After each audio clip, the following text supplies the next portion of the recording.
Buenas tardes, amigas y amigos, quienes nos acompañan en estas conversaciones desde el Centro Editorial de la Facultad de Ciencias Humanas de la Universidad Nacional de Colombia.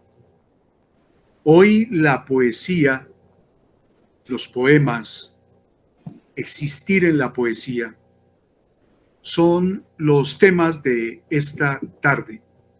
Y para conversar sobre la poesía, desde la poesía, para hacernos preguntas sobre el lugar del lenguaje de la poesía en la vida cotidiana, nos acompaña un poeta colombiano, un poeta de las letras en lengua española, el profesor Enrique Rodríguez Pérez. Él es profesor del Departamento de Literatura de la Universidad Nacional de Colombia y actualmente director del Instituto en Estudios de Educación, del Instituto de la Maestría en Educación de la Facultad de Ciencias Humanas. El profesor Enrique Rodríguez Pérez, de Monguí, Boyacá, tiene una trayectoria como escritor, como profesor y como investigador, de la que podemos o a la donde podemos dirigir nuestra mirada hacia sus libros: Historia del agua, Por qué la levedad se fue muriendo, la palabra que se entreteje en el tiempo, en el trance de una ida, y uno de los libros, el libro más reciente, En el Requiem de los ciruelos. Bueno, la poesía es el modo de existir del poeta Enrique Rodríguez Pérez, profesor también en la maestría en educación, quien ha reflexionado sobre esa relación entre pedagogía, existir, poesía, lenguaje y el día a día. Enrique, bienvenido a nuestro programa Conversaciones en el Centro Editorial de la Facultad de Ciencias Humanas. Y la voz de un poeta es la existencia y el ser de ese poeta. Muchas gracias, Rubén Darío. Pues ante todo agradezco su invitación y es un placer poder compartir algunos momentos reflexionar sobre la poesía, sobre el lugar de la poesía en la vida humana, en fin, esencialmente para mí ese ha sido uno de los modos de comprender el mundo, tanto en mi labor como docente, en el Departamento de Literatura y en el Instituto de Investigación en Educación.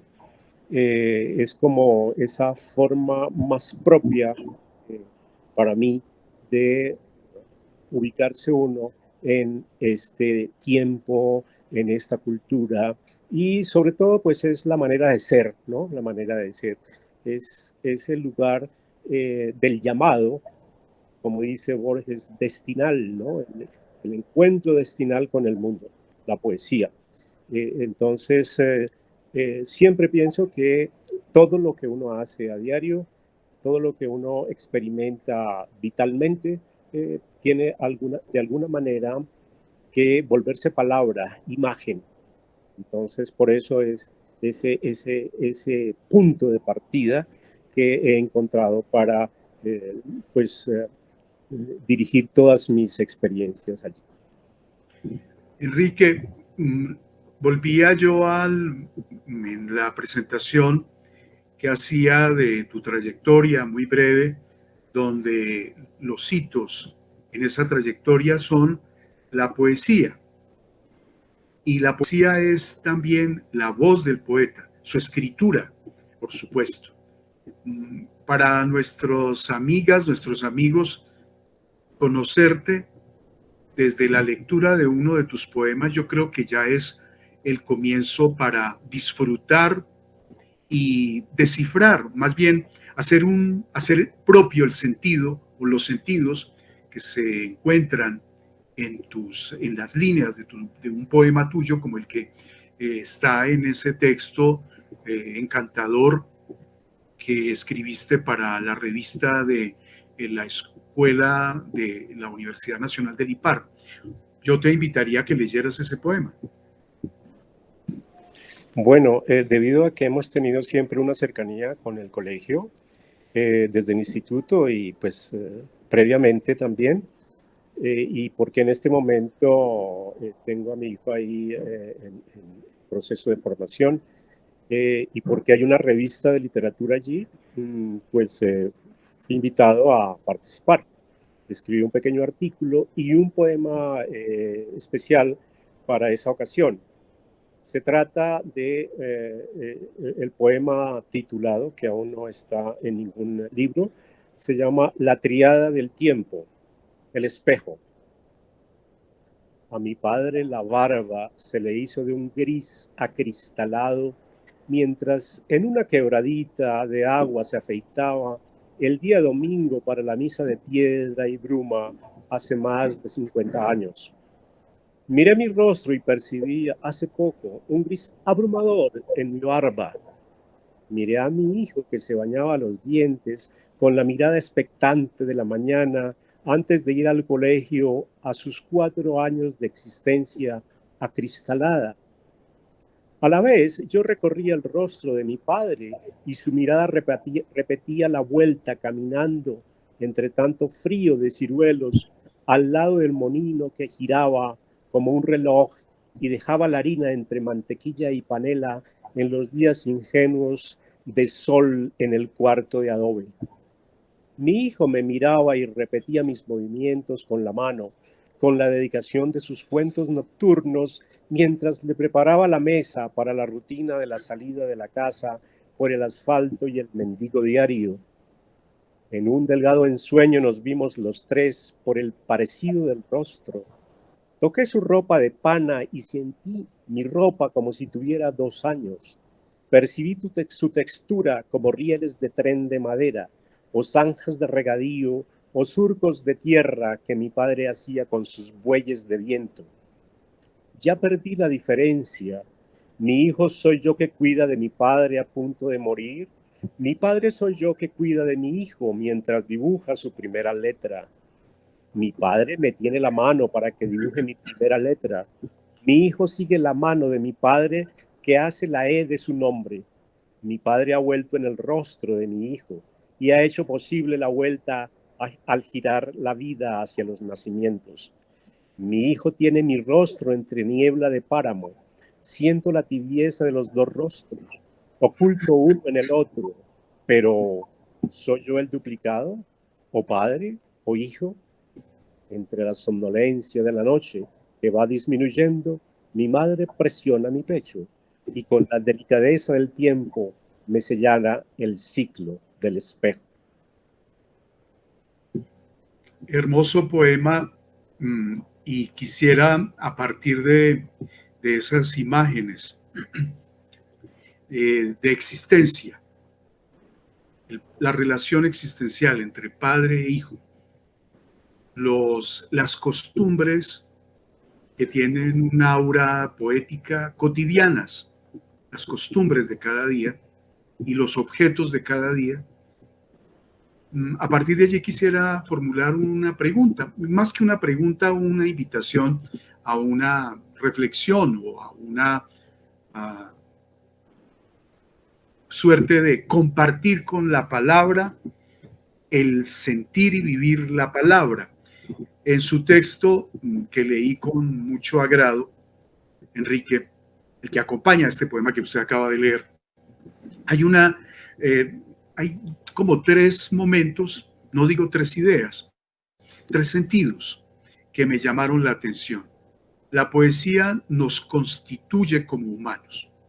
Es decir, eso de constituir, dar forma, crear, establecer y ser humano, ¿verdad? Entonces, lenguaje, el establecimiento o el encontrarnos como humanos. A través del lenguaje de la poesía nos encontramos como humanos. La poesía nos constituye como humanos. Y otro aspecto que me llamó la atención es su cita de un poeta alemán acerca de un escritor alemán. Esas dos categorías que son vivencias del ser humano y que tal vez a las cuales les hemos dado la vuelta, la espalda por lo que usted señala al final de su artículo, este ecocidio que en el mundo está destruyendo los ciclos, el agua, los árboles, la tierra, nuestra relación con la naturaleza. Entonces, dos categorías existenciales a las que les hemos dado la espalda: el cielo, ver el cielo, deambular la tierra.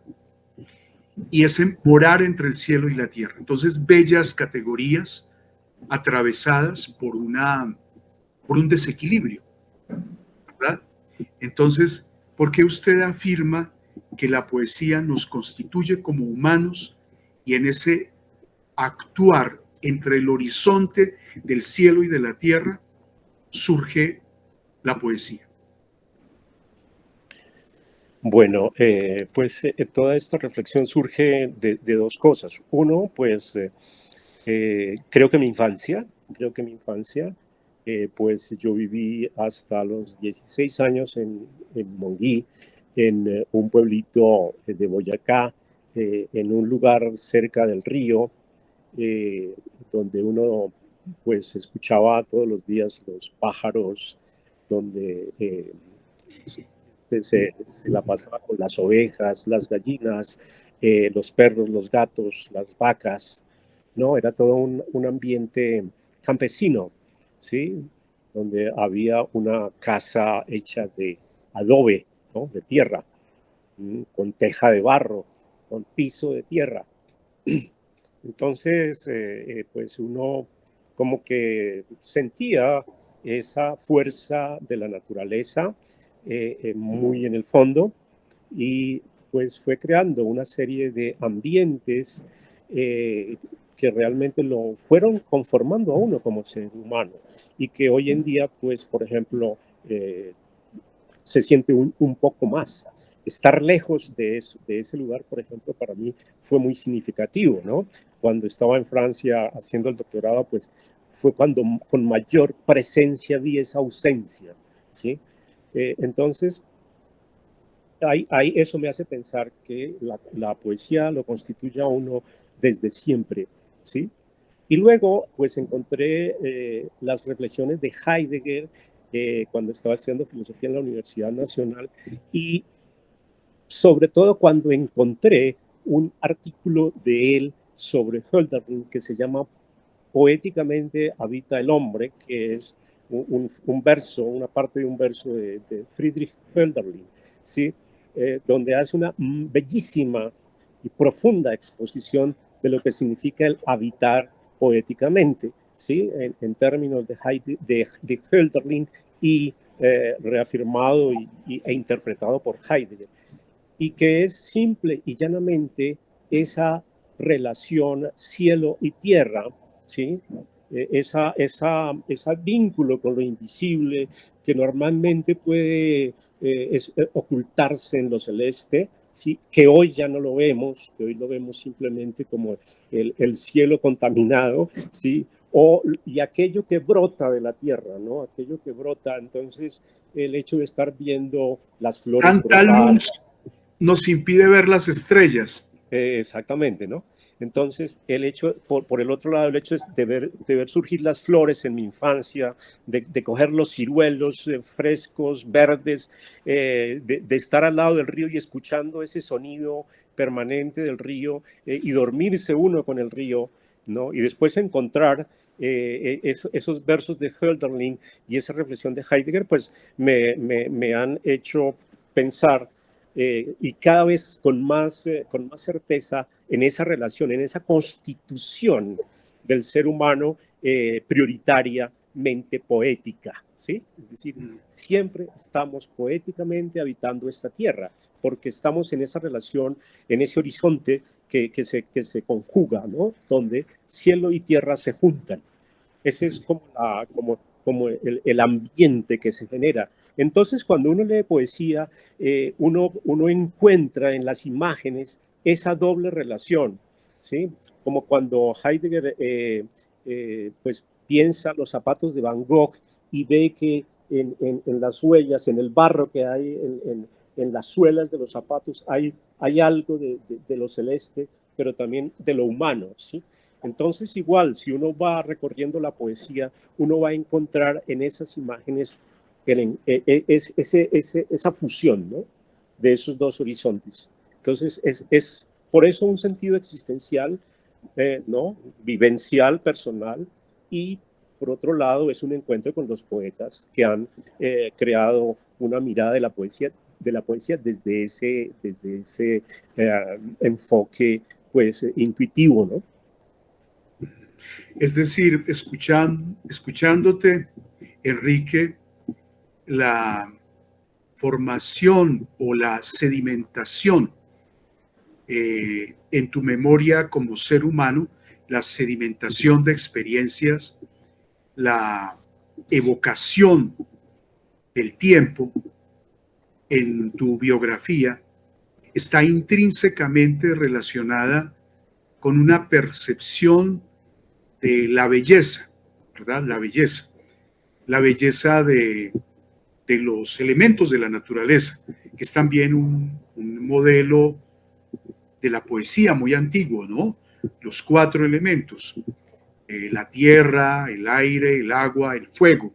Es decir, esos grandes símbolos que constituyen la materia de la poesía. Estás diciendo algo que es sobrecogedor en el momento en que estamos viviendo. Es decir, esa agonía del ser humano, o más bien una agonía en la nostalgia por el sonido del río, por el cielo estrellado, por ese fluido que existe de un sujeto cuando está, de uno cuando está haciendo parte de la naturaleza. Pero hay tú lo dices, Teo, estamos haciendo una conversación sobre poesía con una cercanía.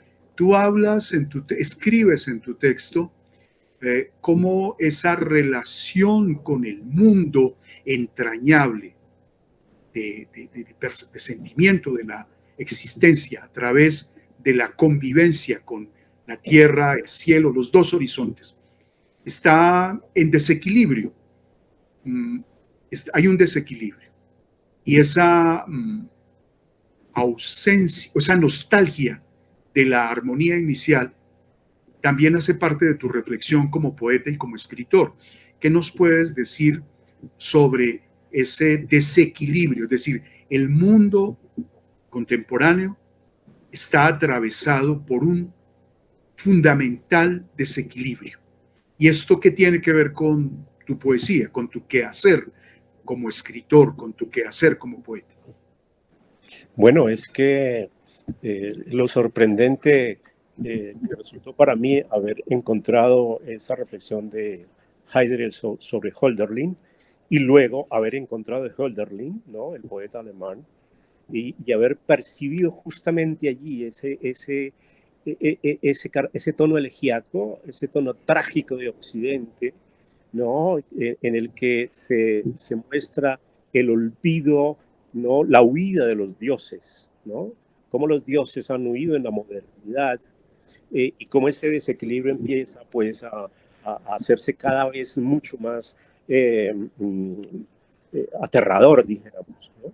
Entonces, cómo el poeta, a pesar de, y en el siglo XIX, ¿no?, a pesar de sentir ese signo trágico de Occidente, en que los objetos dejan de ser objetos naturales y se convierten en objetos de uso, en útiles y mercados, útiles para el mercado, ¿no?, para la acumulación, para el comercio, ¿sí?, indiferente, para la explotación, ¿sí?, es porque ya Hölderlin está percibiendo un poco ese paso de la modernización.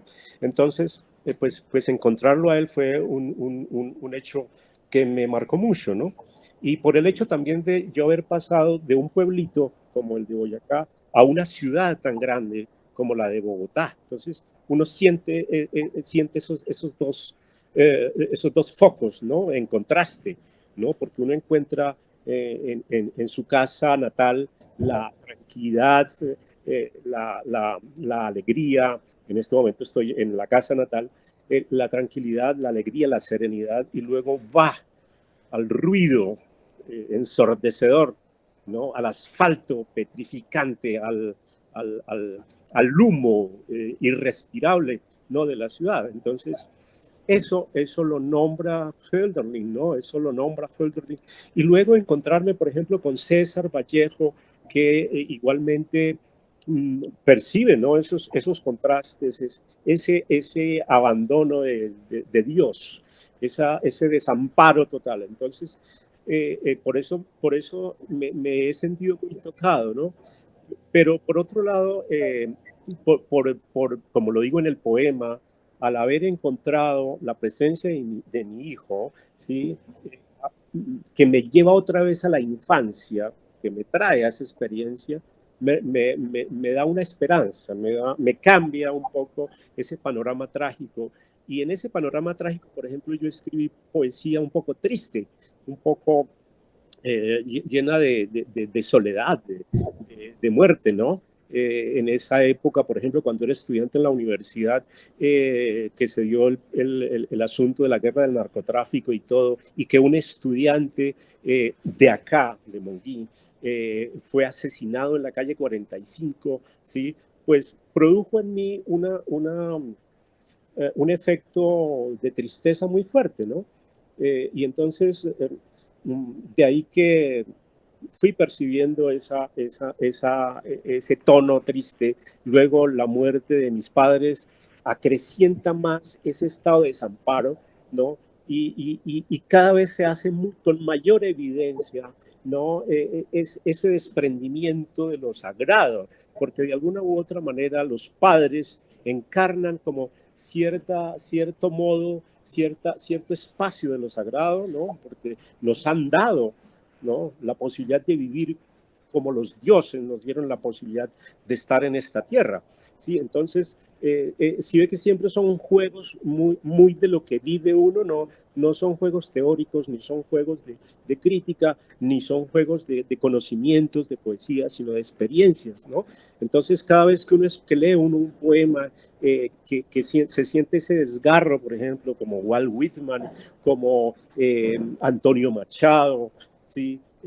Como José Lezama Lima, que uno percibe desgarros profundos, pues encuentra que es que uno está vinculado prioritariamente con la naturaleza, ¿no? Que uno está vinculado con una conjugación de elementos predominantemente naturales y siente aún más dolor cuando ve el deterioro del planeta, ¿sí? Cuando ve que cada vez va a ser más terrible este espacio para vivir, ¿no? Cuando hay menos árboles, cuando el agua se está acabando, cuando el hielo se derrite, etcétera. ¿Sí? Entonces, uno puede imaginar, ¿no? ¿Cuál va a ser el impacto existencial de esa experiencia y qué poesía va a salir ahí, ¿no? Con esa experiencia. Enrique, el asunto al que te has referido, de una tradición o varias tradiciones de poetas que han experimentado la nostalgia de una armonía perdida, ¿verdad? Una armonía perdida que puede ser una imagen aterradora de la ciudad como un lugar de desencuentro. Otra tradición que mira de un modo más metafísico, el ser humano cobijado por o inmerso en una creencia que es sobrenatural. Puede ser poetas como Cavafis, no siempre es esteticismo, sino que la caída del paganismo y la caída de ese panteón destruyen un universo de imágenes, ¿verdad? Pero también puede verse desde un poeta como Baudelaire, la ciudad donde el deterioro por el mercado de la belleza, ¿verdad? Trae consigo un desarraigo, ¿no? Y entonces hay una experiencia que tiene que ver con el ámbito del universo, de las creencias o con el contexto de la vida urbana en el capitalismo, ¿verdad? El desarraigo del sujeto. O tiene que ver con la presencia en Colombia de una brutal antinomia entre mundo de los pueblos y el mundo de estas hiperciudades, ¿verdad? A mí me parece que sería muy, digamos, hermoso que nos leyeras un poema de tu reciente libro, En el Requiem de los Ciruelos. Un bello nombre, ciruelo, que es una palabra casi física en el altiplano cundiboyacense, los ciruelos, ¿verdad? Pero después Requiem, una tradición de elegía, ¿verdad? Es un hermoso nombre. Bueno, es un poco para mirar pues eso que hemos conversado y tanto personal como histórico. Es un libro que fui conformando con poemas dedicados a la muerte de mi madre, 1994, a los 70 años, y 2005, de mi madre, a los 84 años. ¿Sí? Es un libro que contiene 3 secciones, una dedicada a la muerte de mi padre, otra dedicada a la muerte de mi madre y una dedicada a la muerte de los dos. ¿Sí? Que fueron experiencias muy duras. Soy hijo único, por tanto, la presencia de ellos fue muy fuerte. Entonces voy a leer como esos 3 momentos. Carpintero de las vetas de pino. taja el aliso con un cepillo de hierro para dar forma a los juguetes. Carpintero de las vetas de pino y gozne de puntilla, se fue desdibujando a precio de ausente entre el lujo del césped. En 70 trazos de lápiz varió la dirección de las quebradas. Con la escuadra de la tarde restituyó las ventanas. Por ejemplo, este otro. Hundía el pie para no retornar la pisada. Fue de trazo de tierra que la hélice alargó la sequía, cuando ya no estaba el labrador por la orilla de la siembra. Cada semilla dejó de serlo, pues ardía en despedida el ramal del precipicio. Hundía el pie para no regresar la pisada, y la gruta en raíz deshabitaba el rigor de la génesis. A medio volver respiraba menos en el sedimento, pues yacía en el fragmento de los fósiles.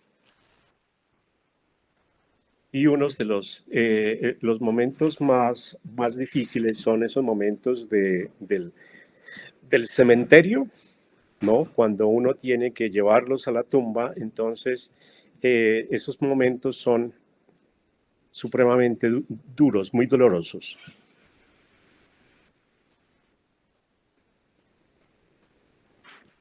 Estos son en el momento de camino al cementerio, ¿no? Recogió el tubérculo milenario, cultivó la captura de la semilla y la geometría del madero para dormir en su caja de cedro. Rastreó con la azada el flanco en reverso, detallar los huecos para arriba. Recogió el tubérculo milenario a esfuerzo de ciclo lluvioso. Dobló el cristal de la tarde a precio de escritura de martillo. Enfermar fue apiadando su estómago a merced de fatales herrumbres hasta quedar poroso de cuello a la cadera. Sonámbulo de haba y depresión, su pulmón fue corroído por la aguja.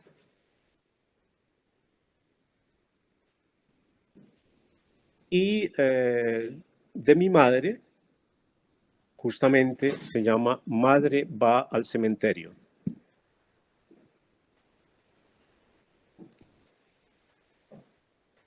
Iba más espíritu que tierra. La campana llevó su cuerpo sobre el río, lo perseguía con prisa del agua. Perdón, voy a leerlo de nuevo. Iba más espíritu que tierra. La campana llevó su cuerpo sobre el río, lo perseguía con la prisa del agua. Inútil caminar detrás de esta muerte. Ya no tenía los pies para este suelo. Iba más espíritu que tierra. Iba invisible sin mirar los árboles. Rasgaba la campana mi demora. Gemía la mañana hasta la lluvia. Al llegar, su cuerpo se ocultó y su espíritu se hizo nadas multiplicadas en las cosas, en las hojas, en los ríos. Se hizo plenitud de ojos cerrados, de labios espectrales, de pies arañados por el polvo. 7 de junio de 2005. Y uno último que sería después de los dos, ¿no?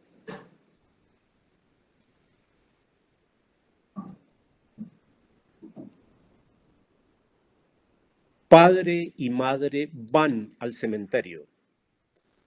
El recio brumo del pensamiento rebota en lo calcáreo mientras los dos se marchan por un mismo borde a predecir soledades de escrituras. La misma iglesia, el mismo atrio, repetidos por el mismo rigor de tiempo y sueño. Nacer, amasar, enfermar, nacer, amasar, enfermar, estar en hospitales de reja y herrumbre hasta el cruce del puente. Primero él en el declive del estómago, luego ella en la crisálida de su cerebro, a la unidad de la sombra empujados desde el nacimiento como alusiones a la granja, metáforas del soplo y del silencio.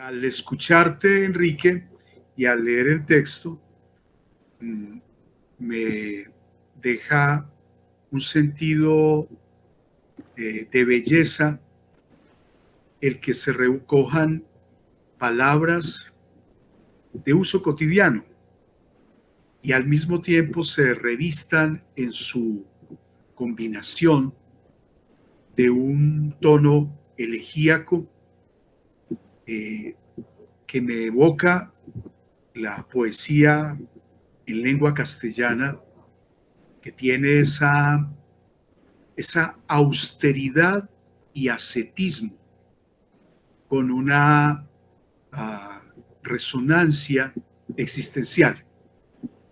Austeridad y ascetismo de palabras cotidianas con una resonancia, un aura existencial, en un espléndido idioma español, como el que hace de Colombia el país donde el idioma español ha logrado pues tan altas cimas de creación verbal. Eso por un lado. Después, una pregunta: en el barroco, en Góngora, cada línea versal se iniciaba en mayúscula. Y tú tienes también, cada línea versal se inicia con letra mayúscula. ¿Cuál es el sentido que hay allí? Yo creo que es como cada vez que escribo un verso pienso que es un inicio, ¿no? Es un inicio de una imagen. Y a pesar de que esté vinculado con el anterior o con el siguiente, llamo la atención sobre el verso como una unidad, ¿no? Hasta tal punto de que cualquiera de esos versos puede ser el título del poema, ¿sí? Porque si se dan cuenta, es lo que hago, ¿no? Tomo un verso del poema y ese se me convierte en el título. Es para insistir en esa unidad que la poesía tiene a pesar de sus distintas formas de división, ¿no?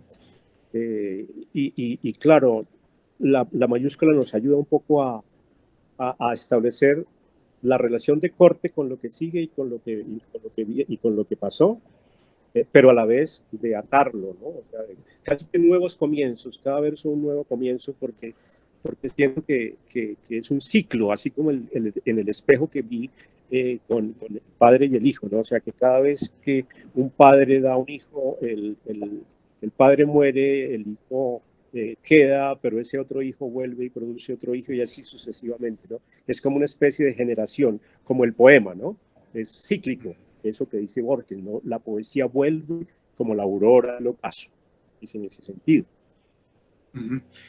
Sí, hay un sentido, más bien, una interpretación a partir de algo que pudiera ser obvio. Los nombres propios, mayúscula. Punto y seguido, punto y aparte, se inicia con la letra que viene, verbo, sustantivo, adjetivo, gerundio, en mayúscula. Pero aquí hay otros sentidos, es decir, la forma, la dimensión semiótica, la forma visual, esa convención de la mayúscula adquiere una dimensión simbólica. Me viene a la mente los estudios de Román y Jacobson sobre la cara palpable de los signos, ¿verdad?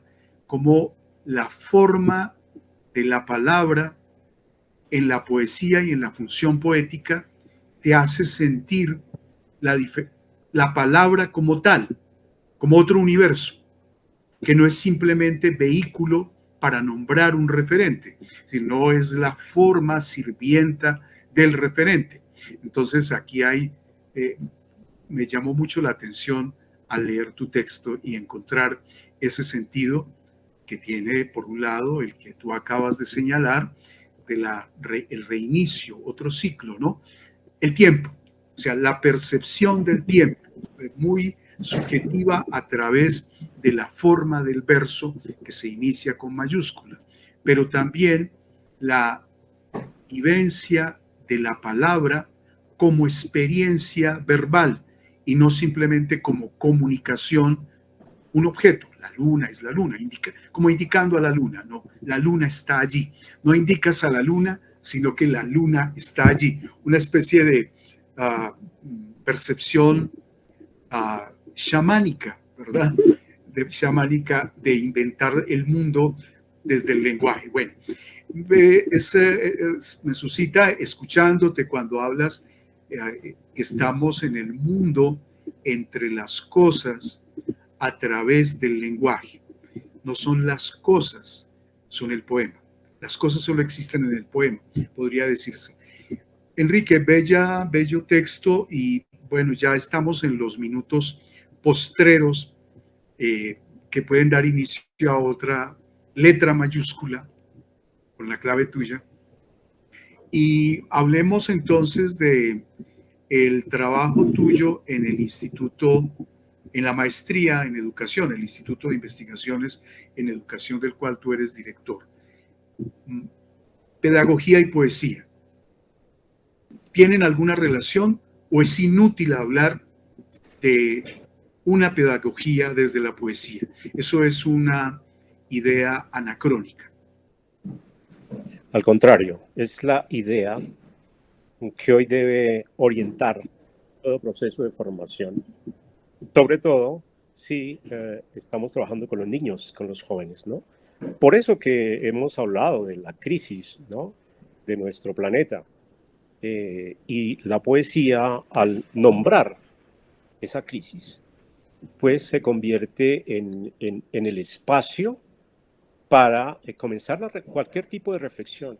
Yo diría que los programas curriculares de hoy deben estar atravesados o deben estar fundamentados en la poiesis, que no solo significa escribir poemas, sino también crear el arte, la música, ¿sí?, la misma filosofía como creación, la misma matemática como creación, la misma ciencia como creación, ¿sí? Es decir, que la poesía, ese sentido de lo poético, no solamente está dado en la clase de español, sino que es un elemento curricular, digamos, ¿sí?, por un lado.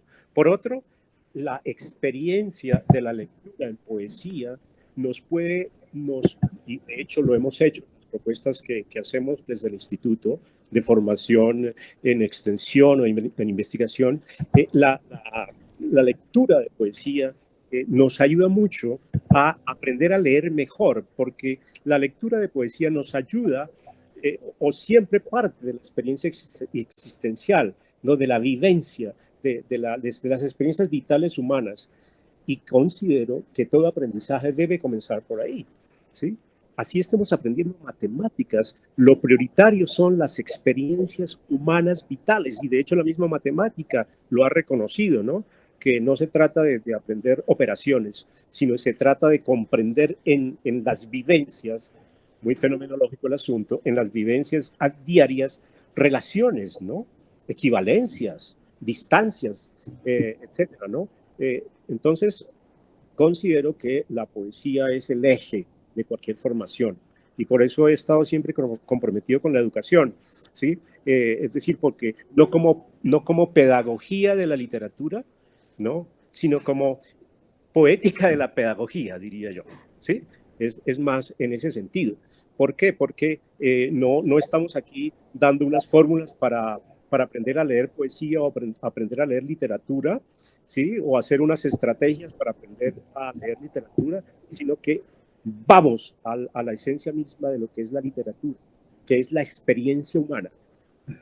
Y la experiencia humana en la escuela, en el colegio, tiene que ser vitalmente fuerte, ¿sí? Porque es que también la escuela pues se fue consolidando de una manera moderna, es decir, fragmentada, ¿no? Materias aisladas completamente, ¿sí?, incluso ajenas a la realidad, ¿no?, porque pues no parten de las vivencias, sino de los contenidos. Entonces, los enfoques pedagógicos contemporáneos llaman la atención sobre eso, ¿no? el aprendizaje significativo, el aprendizaje por proyectos, ¿sí? El aprendizaje desde los contextos, no desde los saberes, sino desde los contextos. Entonces, todo eso completamente nos genera un espacio coherente para el trabajo en educación, ¿no? Entonces, por eso siempre hablamos de que el espacio estético y poético en el aprendizaje es fundamental. Sí, al escucharte, Enrique, poeta, pensador, pedagogo, y escucharte hablar de ese espacio de la escuela, que debe ser un lugar de una muy poderosa vivencia del pensamiento, del lenguaje, de la escritura, de las cosas. Cómo convertir un espacio en una fuente de poderosas emociones intelectuales, estéticas, de reflexión, de amistad, de descubrimiento. O sea, cómo la interacción en ese espacio debe estar saturada de emociones profundas. La emoción tiene niveles, ¿verdad? Hay emociones primarias y emociones elaboradas. Y se me venía a la mente un poema de Baudelaire, que seguramente tú conoces, Enivrez-vous, enivrez-vous, de lo que sea, de poesía, de vino, de cotidianidad, pero es esa recuperación de la armonía de todas nuestras percepciones que nos permiten sentir el mundo con vitalidad y cómo sentir en una totalidad en la que estamos inmersos, sentir en la inmersión de la totalidad del mundo por medio del lenguaje de la poesía, en un sentido muy amplio. No lo vamos a agotar aquí definiendo el lenguaje como una escritura o definiendo el lenguaje como signos o como palabra en el tiempo, que son inicios, mayúsculas en el código que hemos hoy descubierto en tus poemas. Enrique Rodríguez, profesor del Departamento de Literatura, poeta con libros, ustedes lo han escuchado en su voz, con una reflexión que no es erudita, pero que tiene una memoria en la cultura de la literatura, en español, francés, en alemán, y director de la maestría en educación del Instituto en Investigaciones de la Educación de la Facultad de Ciencias Humanas. Hoy nos ha acompañado en este hermoso diálogo. Hermoso no por lindo, no. Hermoso por provocador. La poesía es la fuente de la poesía en el aula. Parece un pleonasmo, pero el texto poético es una energía de diálogo. La poesía es el sentido mayor o los sentidos mayores de nuestra existencia. Y también la poesía es rebeldía frente a la destrucción del planeta. Enrique, ya para despedirnos, tu invitación a nuestras internautas y a los que nos acompañan, a los internautas. Bueno, pues yo lo único que les diría es que pues les voy a leer un último poema que puede recoger algo de lo que reflexionamos acá e invitar pues a estar siempre muy en contacto con el poema. Así como en educación media nos es un poco más fácil estarlo, en la universidad también yo creo que debe pensarse un poco esa dimensión poética del aprendizaje, ¿sí? Entonces voy a leer un poema del libro En el trance de una ida. Se llama La palabra se demora en la noche. La lluvia revela un recuerdo quebrado en ese vacío del ya no estar descifrando, en ese irse de la luna extinta. El día es un paisaje degradado como bosque de huesos dispersos. La palabra se demora en la noche como evocación de lo que huye. El cuerpo tiene una despedida en la piel que parece excavar la mirada, el silencio en lo visible del olvido. Los ojos hallan heridas en la tarde, espejos, olores, alucinaciones murientes, desesperanzas. La voz es el fuego diluido, el vientre anhela la calma, el espíritu el agua. Muchas gracias. A ti, Enrique, por esta lectura conmovedora y por estas preguntas. La pedagogía y la poesía. Abandonar la poesía es decretar la esterilidad de la pedagogía. La poesía es el reencuentro con lo esencial de nuestra vida. Y la poesía es una rebelde que con la imaginación reinventa el mundo, haciéndonos sentir la huida de la armonía del mundo. Muchas gracias, colega en las letras, en la pedagogía, colega en la Universidad Nacional. Muchas gracias, Enrique, por estas lecturas conmovedoras y una invitación a que leamos tus libros. Buenas tardes desde el Centro Editorial de la Facultad de Ciencias Humanas. Hemos tenido hoy una conversación sobre un elemento del intelecto, una dimensión de la vida del ser humano, un lenguaje, una memoria y un instinto de belleza que hay en la poesía, para que nos acompañe en la elegía y en la fiesta y en el aula, en la universidad. Muchas gracias, Rubén Darío.